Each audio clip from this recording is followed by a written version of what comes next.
कंस चाणूरमर्दनम्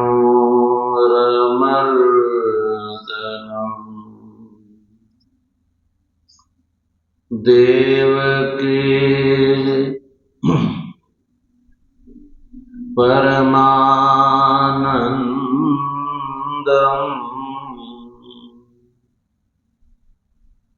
कृष्णं वन्दे जगद्गुरुम्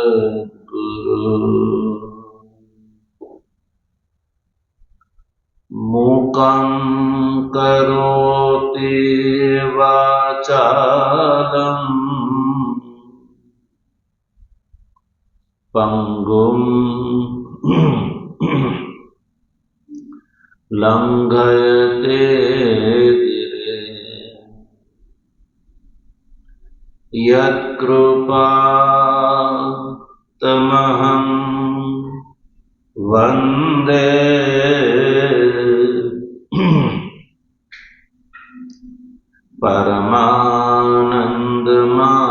परमानन्दमाधवम् शंकरं शंकराचार्यं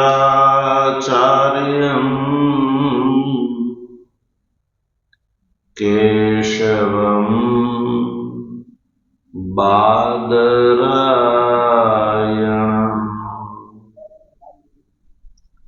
सूत्रभाष्य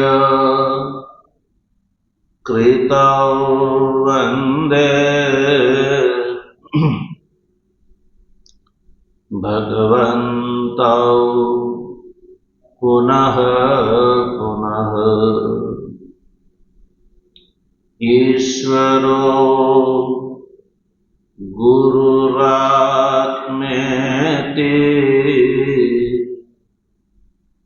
मूर्तिभेद विभागिने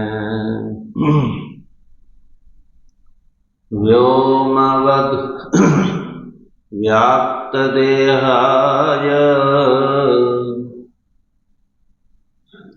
दक्षिणामूर्तये नमः।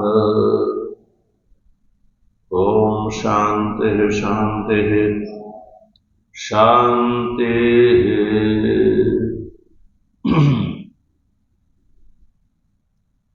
तत्व जिज्ञासु सज्जनों, ભગવાનની પરમાનુકંપાથી પવિત્રતમ ચાતુર્માસના આ દિવ્ય સમયમાં પ્રાતઃકાલીન સ્વાધ્યાય ક્રમમાં શ્રીમદ ભગવદ્ ગીતાના પુરુષોત્તમ યોગ નામના 15 અધ્યાયના 17મા શ્લોકનો આપણે ગઈકાલે વિચાર કર્યો.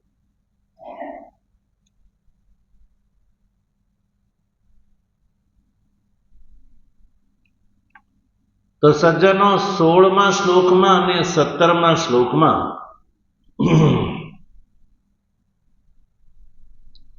ભગવાન શ્રી કૃષ્ણએ સંપૂર્ણ ગીતા શાસ્ત્રનો જે અર્થ છે એનો નિર્ણય કરી દીધો. આ બે શ્લોકોમાં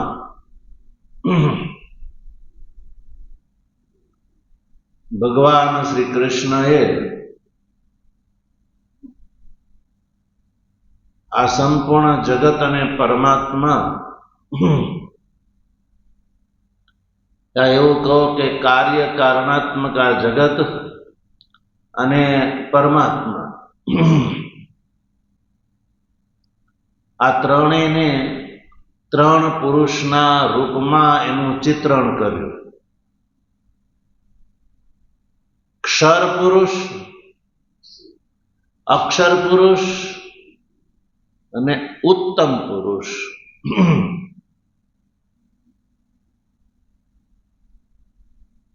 કાર્ય જગત છે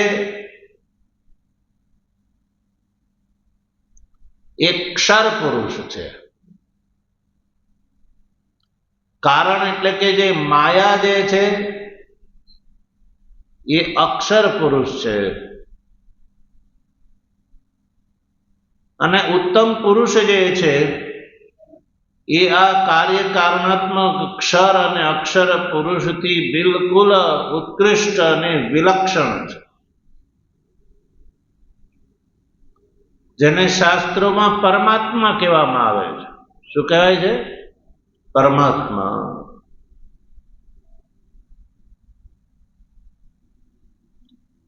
ઉત્તમ પુરુષ એના માટે એટલા માટે શબ્દ પ્રયોગ કર્યો કે એ ક્ષર અને અક્ષર પુરુષથી ઉત્તમ છે, ઉત્કૃષ્ટતમ છે,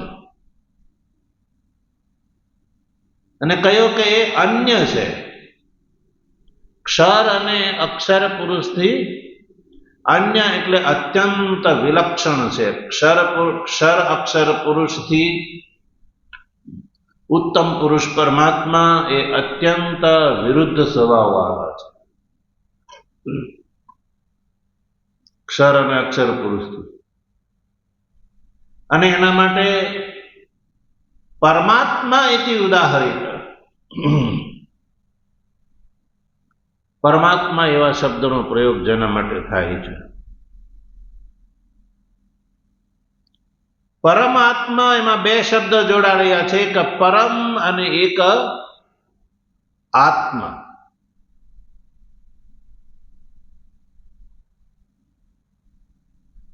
તો પરમત્વ શું છે ભાઈ?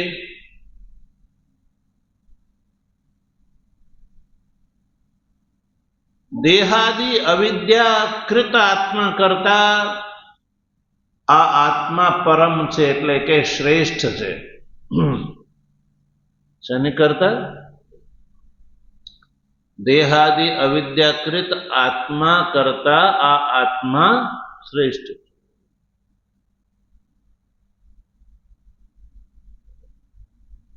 અને આ જે સર્વભૂતોનો આત્મા છે, એક તો પરમનો અભિપ્રાય છે, દેહાદિકૃત આત્મા જીવ ભાવથી જે વિલક્ષણ છે, અને સર્વભૂતોનો આત્મા છે. જીવભાવ ઉપાધિકૃત છે ને આ નિરુપાધિક છે. ઉપાધિના કારણે જીવભાવ કહેવાય છે, ને નિરુપાધિક દશામાં એને પરમાત્મા કહેવામાં આવે છે. જીવભાવથી ગ્રસિત આત્માને જીવાત્મા કહેવામાં આવે છે. અને આ દેહાદિ અવિદ્યાકૃત આત્માથી આ પરમ છે, એટલે શ્રેષ્ઠ છે આ આત્મા. અને સર્વભૂતોનો આત્મા છે, પ્રત્યક્ષ ચેતન જેને કહેવામાં આવે છે. એટલે એના માટે પરમાત્મા શબ્દનો પ્રયોગ ઉદાહરિત એટલે કહેવામાં આવે છે. ઉક્ત ક્યાં? વેદાંત શાસ્ત્રની અંદર. એટલે કે નિરુપાધિક આત્મા. પરમાત્માનો અર્થ છે નિરુપાધિક.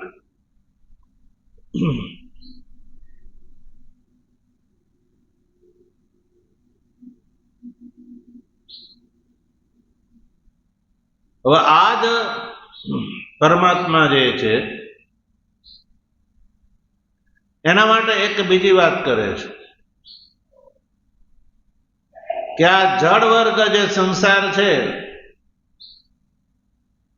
એ કોઈ પરમાત્મા જો આ બધાથી વિલક્ષણ હોય, જળ વર્ગથી વિલક્ષણ હોય, તો જળ વર્ગનો કૃતિત્વ કોઈ અન્ય કરતો હશે? અન્યકૃત સ્વાતંત્ર્યનું વારણ કરતા આગળ લખે છે કે સ એવા, એ જ પરમાત્મા ય લોકત્રયમ આવિશ્ય. આ લોકત્રય જે છે, ભૂર્ભુવઃ સ્વરાખ્ય, જે ત્રણ લોક છે, એની અંદર આવિશ્ય એટલે પ્રવેશ કરીને, સ્વકીય ચૈતન્ય બલ શક્તિથી પ્રવેશ કરીને સ્વકીય ચૈતન્ય બલ શક્તિ એટલે માયા, માયાકૃત પ્રવેશ છે, વાસ્તવિક નથી. સંસારની અંદર પ્રવેશ કરીને બિભરતી આ સંસારનું પાલન પોષણ કરે છે.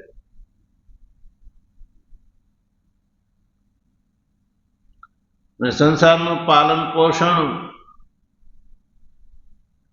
કરવા માટે એને કોઈ અલગ વ્યાપાર કરવો નથી પડતો. જગતને ધારણ કરવામાં આ પરમાત્માને કોઈ વ્યાપાર નથી કરવો પડતો. સ્વરૂપ સદભાવ માત્રથી બિભરતી, પરમાત્માના સ્વરૂપ સદભાવ માત્રથી આ જે સંસાર છે એ ધારણ થયેલો રહે છે. જેમ કે રજ્જુના સ્વરૂપ સદભાવ માત્રથી સર્પની પ્રતીતિ થાય છે. સર્પને માટે રજ્જુએ કોઈ અલગ પ્રયત્ન કરવો પડે છે? નહીં ને. રજ્જુ પડી છે, રજ્જુને કોઈ મતલબ નથી કે મારી અંદર કોઈ સર્પ જોવે છે. સર્પ દ્રષ્ટિ કાળમાં પણ રજ્જુ નિર્વિકાર જ છે. પણ આ રજ્જુ વગર સર્પની પ્રતીતિ થાય પણ નહીં. એમ આ જે ઉત્તમ પુરુષ પરમાત્મા છે એના સ્વરૂપ સદભાવ વગર આ સંસાર રહી શકે પણ નહીં. આ જ એનું ધારણ કરવાનું છે. અને આ ઉત્તમ પુરુષ પરમાત્મા છે એ અવ્યય છે. જગતનો વ્યય થઈ જાય છે, પણ આ જેના સ્વરૂપ સદભાવ માત્રથી આ જગત ધારણ થયેલું રહે છે એ પરમાત્માનો વ્યય થતો, એટલે અવ્યય કહે છે. અને એટલે જ એના માટે ઈશ્વર શબ્દનો પ્રયોગ છે, કારણ કે એના રહેવાથી આ સંસારનું ઈશન થાય છે. ઈશન કરતો ઈશનશીલ છે. પરમાત્મા સર્વજ્ઞ, જેના માટે નારાયણ શબ્દ સુપ્રસિદ્ધ છે સંસારમાં, એ પરમાત્મા આ સંસારનું ઈશન કરે છે. એટલે કહ્યું ઈશાવાસ્યમિદગું સર્વમ યત્કિંચ જગત્યામ જગત. આ શ્રુતિ પણ આ વાત કહે છે. ઇદમ સર્વમ ઈશાવાસ્યમ.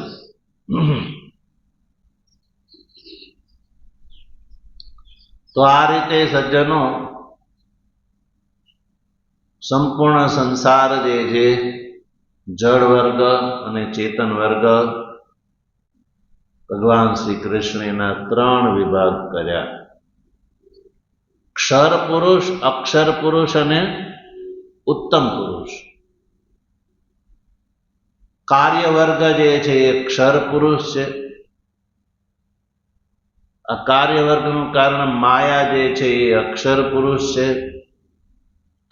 અને આ ક્ષર અક્ષરાત્મક સંપૂર્ણ સંસારની અંદર જે વ્યાપ્ત થઈને રહે છે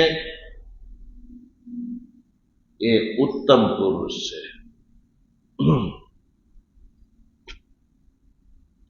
તો આમ સંપૂર્ણ ગીતા શાસ્ત્રના અર્થને 3 રાશિમાં વિભક્ત કરી અને ભગવાન શ્રી કૃષ્ણ અર્જુનને આ પરમાત્મા છે એ નિરુપાધિક છે એવું સ્પષ્ટ કરી દીધું. પરમાત્માના નિરુપાધિક સ્વરૂપનું વર્ણન થયું. તો સજ્જનો, આ રીતે અર્થ સ્પષ્ટ થઈ જતા હવે આપણે 18મા શ્લોકમાં પ્રવેશ કરીએ. 18મા શ્લોક. 18મા શ્લોકનું અવતરણ જો ભગવાન ભાષ્યકાર શું લખે છે? 18મા શ્લોકમાં ભગવાન શ્રી કૃષ્ણ શું કહી રહ્યા છે તે શ્લોકની પૂર્વે અવતરણમાં 18મા શ્લોકનો પરિચય કરાવે છે ભગવાન ભાષ્યકાર. જોઈએ.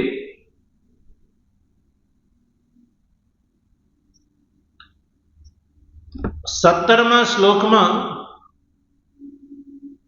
પરમાત્માને માટે કહ્યું કે આ પરમાત્મા આ અક્ષર અને અક્ષર જગતથી અન્ય છે, અત્યંત વિલક્ષણ છે અને ઉત્કૃષ્ટતમ છે, એટલે કે પ્રપંચથી રહિત છે. પરમાત્મા નિષ્પ્રપંચ છે એ કહ્યું. પરમાત્મા કેવા છે? નિષ્પ્રપંચ પરમાત્માને ઉત્તમ પુરુષ પરમાત્મા કહ્યા છે. જેમ રજ્જુ છે એ સર્પના દોષથી અલિપ્ત છે, એમ પરમાત્મા જે છે એ અક્ષર અને અક્ષર આ જે જગતથી અત્યંત વિલક્ષણ છે, નિરુપાધિક છે, અલિપ્ત છે અને પ્રપંચ રહિત છે, એ અપ્રપંચ છે. હવે આગળના શ્લોકમાં લોક અને વેદની અંદર ભગવાનનું જે પ્રકારનું નામ પ્રસિદ્ધ છે એ નામ પ્રસિદ્ધિથી પણ પરમાત્મા નિષ્પ્રપંચ છે, અલિપ્ત છે એ વાત સિદ્ધ કરે છે ભગવાન શ્રી કૃષ્ણ. લોકમાં અને વેદમાં ભગવાનના નામની પ્રસિદ્ધિ છે. લોકમાં અને વેદમાં ભગવાનના નામની પ્રસિદ્ધિથી પણ પરમાત્મા અપ્રપંચ છે એ વાત સિદ્ધ થાય છે. તો પહેલા તો ભગવાને 16મા અને 17મા શ્લોકમાં તો ભગવાન શ્રી કૃષ્ણે ખુદ કહ્યું કે પરમાત્મા પ્રપંચથી રહિત નિરુપાધિક છે, ઉત્તમ પુરુષ છે. હવે લોક અને વેદની અંદર ભગવાનની નામ પ્રસિદ્ધિથી પણ પરમાત્મા નિષ્પ્રપંચ, અલિપ્ત, નિરુપાધિક છે એ વાત આગળના શ્લોકમાં ભગવાન કહી રહ્યા છે. જો અવતરણમાં જો યથા વ્યાખ્યાતસ્ય ઈશ્વરસ્ય પુરુષોત્તમ ઇતિ એતન્નામ પ્રસિદ્ધમ.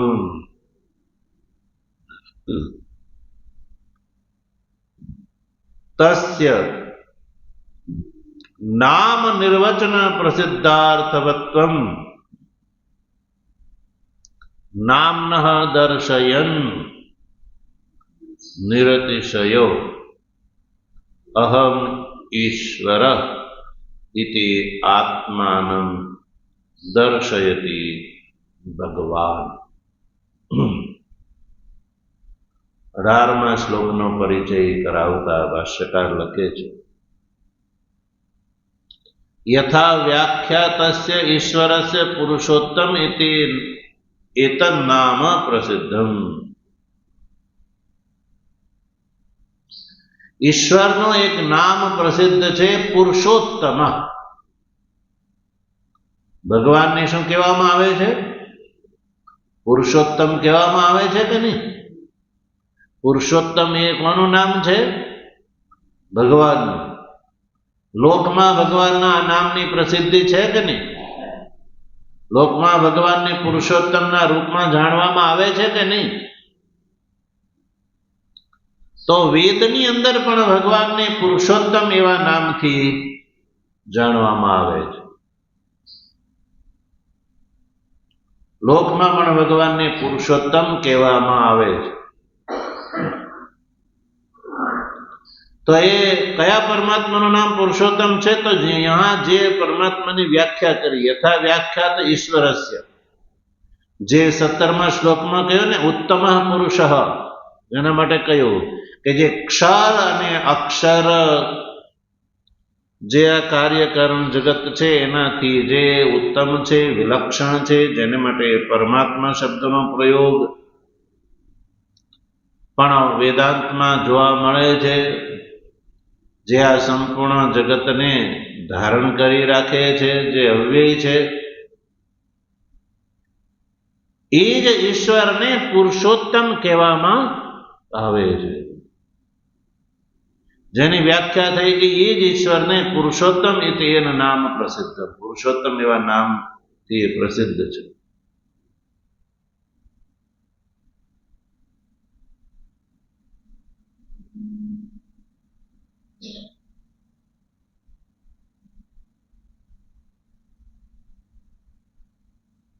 તો કોઈ ભગવાનની અંદર સાતિશયત્વ ન સમજે એટલે કહે છે કે તસ્ય નામ નિર્વચન પ્રસિદ્ધ અર્થવત્વમ નામ્ન દર્શયન નિરતિશયો અહમ ઈશ્વર ઇતિ આત્માનમ દર્શયતિ ભગવાન.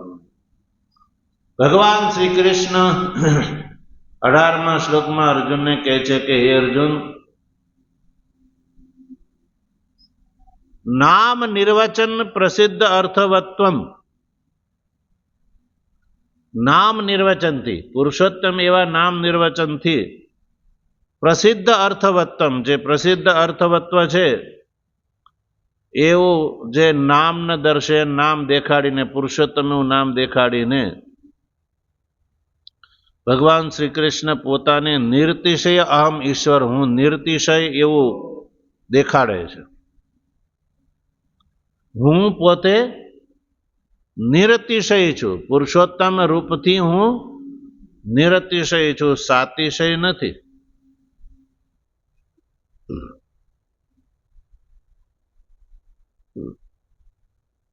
પોતે હું નિર્તિશય છું એવું બતાડે છે. આત્માનમ દર્શે એટલે પોતાને દેખાડે છે. કોણ? ભગવાન શ્રી કૃષ્ણ. 18મા શ્લોકમાં આ વાત બતાવે છે. 18મા શ્લોકનો આપણે ઉચ્ચારણ કરીશું. યસ્માત ક્ષરમતીતોહ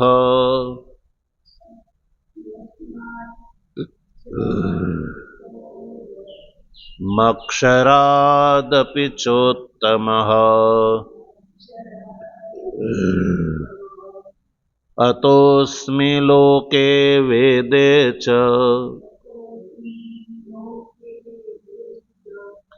પ્રથિતઃ પુરુષોત્તમઃ. યસ્માત ક્ષરમતીતોહ મક્ષરાદપિ ચોત્તમઃ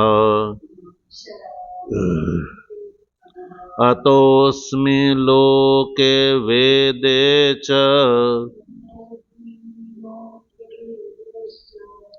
પ્રથિતઃ પુરુષોત્તમઃ.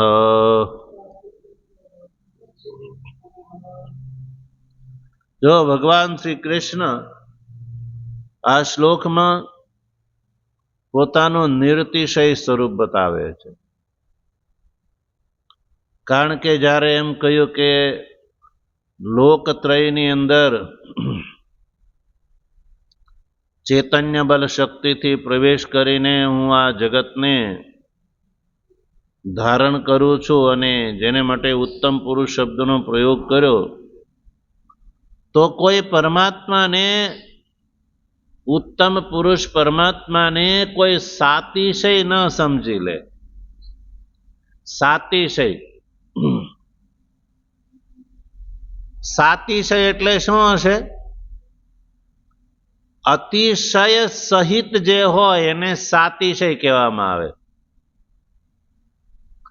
જેમ કે લોકમાં નથી કહેતા કે મારા ભગવાન મોટા ને તારા ભગવાન નાના, તો એને સાતિશય કહેવામાં આવે છે. અતિશય એટલે વધારે.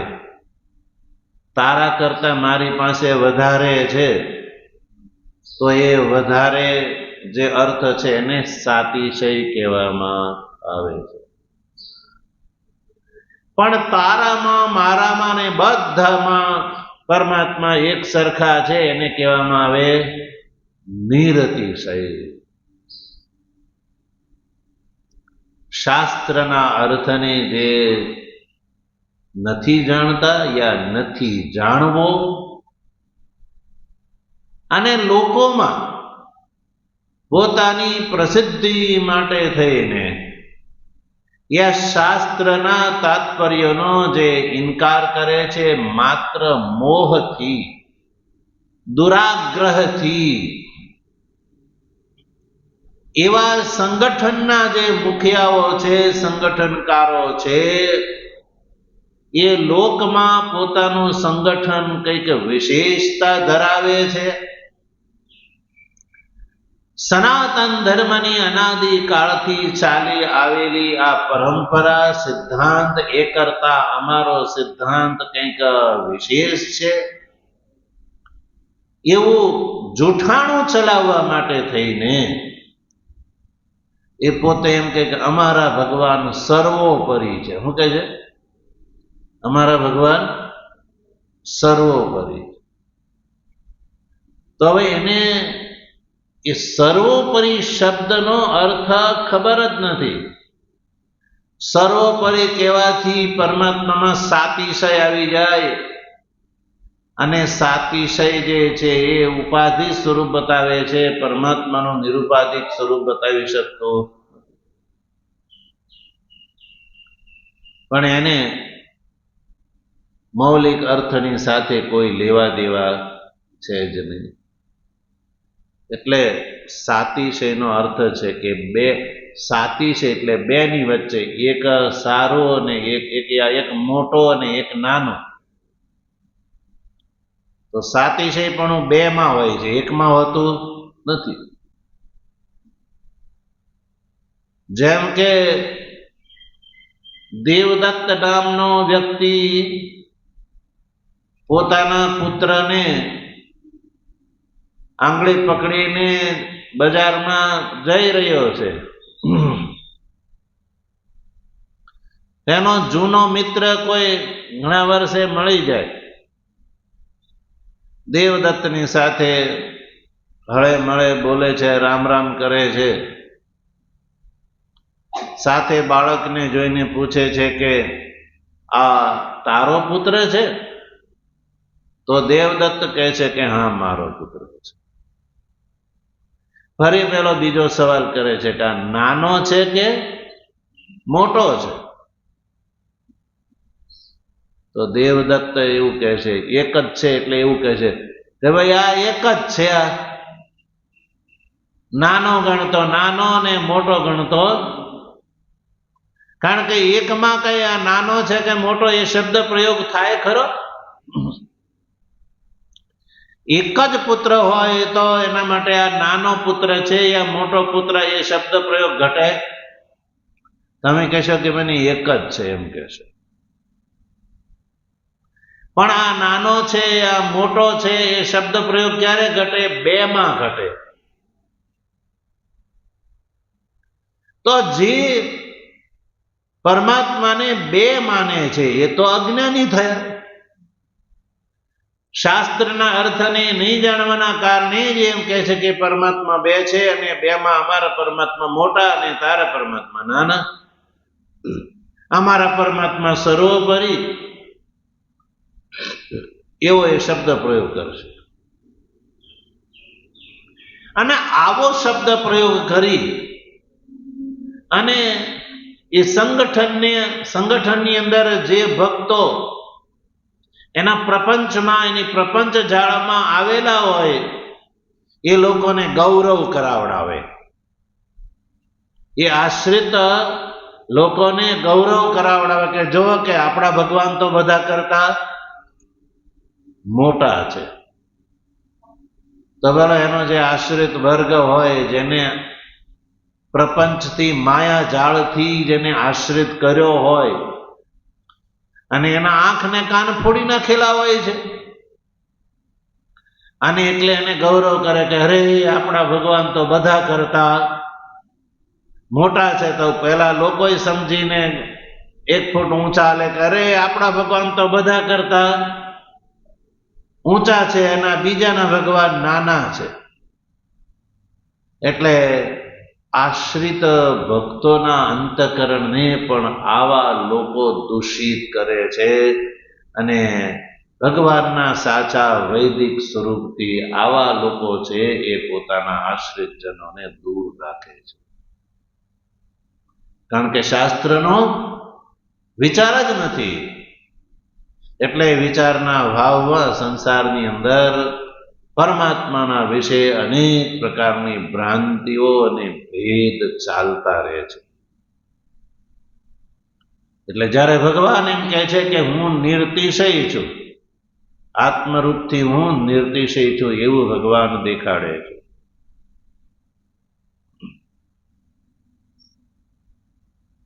કઈ રીતે નિર્તિશય દેખાડે છે? નામ નિર્વચન પ્રસિદ્ધિથી.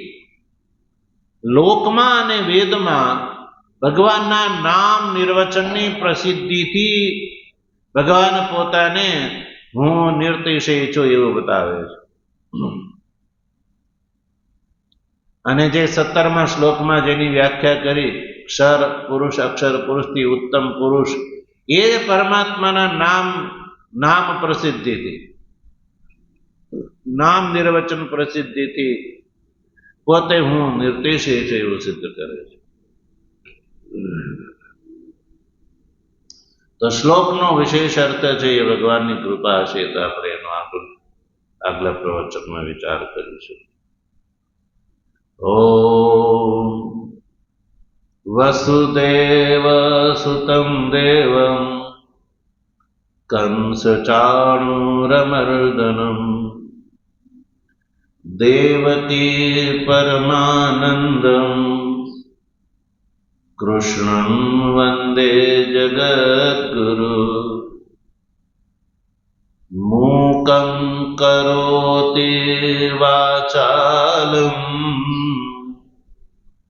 પંગું લંઘયતે ગિરિં યત્કૃપાતમહં વંદે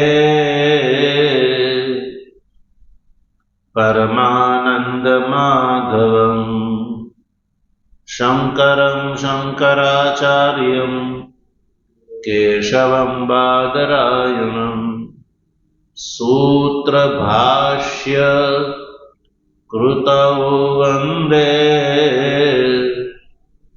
ભગવन्तૌ પુનઃ પુનઃ. ઈશ્વરો ગુરુરાત્મેતિ મૂર્તિભેદ વિભાગિને વ્યોમવદ્વ્યાપ્તદેહાય દક્ષિણામૂર્તયે નમઃ. ઓમ શાંતિ શાંતિ શાંતિ.